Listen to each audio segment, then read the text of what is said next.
Magandang hapon mga idol. Yan. Andito kami ngayon sa sa sementeryo dito sa Holy Spirit sa Hacienda ni Mama. Yan, araw ng mga puso, February 14. Dalawa lang kami ni Papa kasi yung mga kapatid ko, kinasal kasi yung kapatid kong lalaki si Dondon. Kaya may mga bisita sila kaya sinabi nila sa amin, dalawa lang muna kami ni Papa ang pupunta kay Mama. Yan, kaya sila, yung mga kapatid ko, yung dalawang babae, si Dondon, nasa bahay sila, inasikaso yung mga bisita nila. Dalawa lang kami ni Papang pumunta dito. Tapos yung anak ko naman, tapos yung misis ko, sila ngayon, nakisimba. Kasi uring-uring yung lalagyan ng uling dito sa noo na ganyan. Yan, di ko alam kung magpapasundo sila na pupunta dito. Si Papa, yan, kasama ko, kasi malungkot siya, Valentine's. Dati-dati kasama niya si Mama. Ngayon, siya lang mag-isa. Sinamahan ko. Yan, first time ni Papa na Valentine's na hindi niya kasama si Mama. Pag buhay pa si Mama siguro dito, baka nag-date na naman sila, nag-rides na naman, baka pumunta na naman sila sa San Jose kay Uncle Fred. Isa-isa na rin umiilaw yung mga solar light flower ni Mama mga idol. Yan, isa-isa na silang nag-iilawan. Tapos ito naman kanina, yung solar na ilaw kinabit ng Uncle Danny. Yan, tignan namin kung maliwanag. Pag hindi maliwanag, papalitan namin ng maliwanag para maliwanag dito sa puntod ni Mama. O, ayan si Papa, pinagtitirik ng kandila niya si Mama. O, ayan. Yan mga idol, umilaw na lahat yung ni Mama, yung mga ilaw na niya, yung solar light niya. Yan. Pero yung isa mga idol, hindi pa umilaw.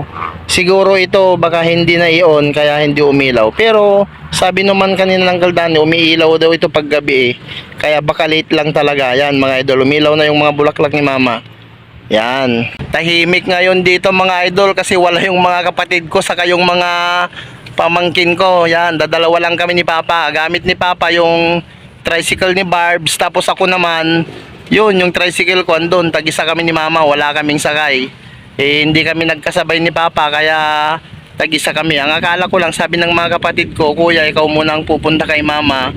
Bukas na kami, sabi nila. Kasi ngayon nga, may okasyon nga sa bahay. Pagpunta ko dito, sumunod naman si Papa. Ayan, kaya dalawa kami ni Papa. Ayan, dito kami, samahan ko si Papa. Magdidit sila ni Mama. Tapos kami naman mamaya pag uwi ko, baka pupunta siguro kami sa SM ni Mrs. saka yung anak ko. Celebrate din namin yung February 14 kasi once a year lang naman mangyari. Kaya siguro lalabas kami mamaya. Hahabol kami sa SM. Di namin alam kung saan doon, baka sa David's Cafe siguro.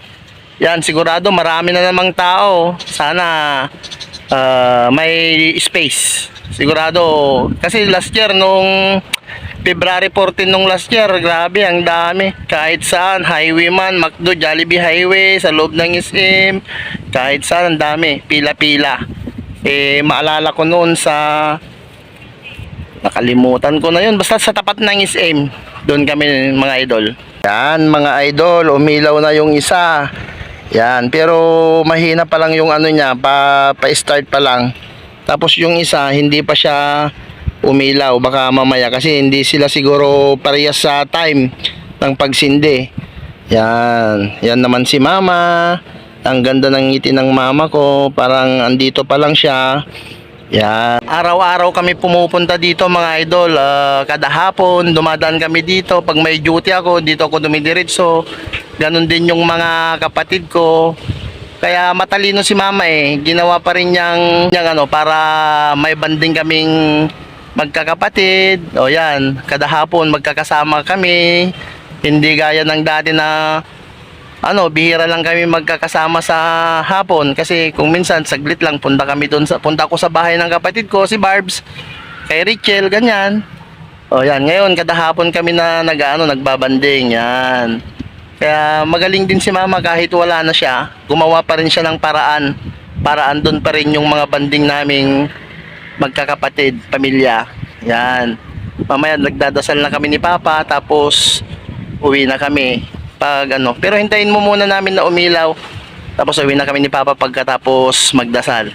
O sige mga idol, hanggang dito na lang yung video namin. Mamaya magdadasal na kami ni mama. Shout out nga pala sa mga kapatid ko. Sige, enjoy lang kayo dyan mga kapatid. Naiintindihan naman ni mama. Yan, lagi namang suporta sa atin eh. Shout out kay Mrs. ko. Happy Valentine's. Bagat. Tapos sa anak ko din. Happy Valentine's anak. I love you both. Yan, nandito ako kay mama. Yan, o sige guys. Bye bye. Salamat po sa panonood.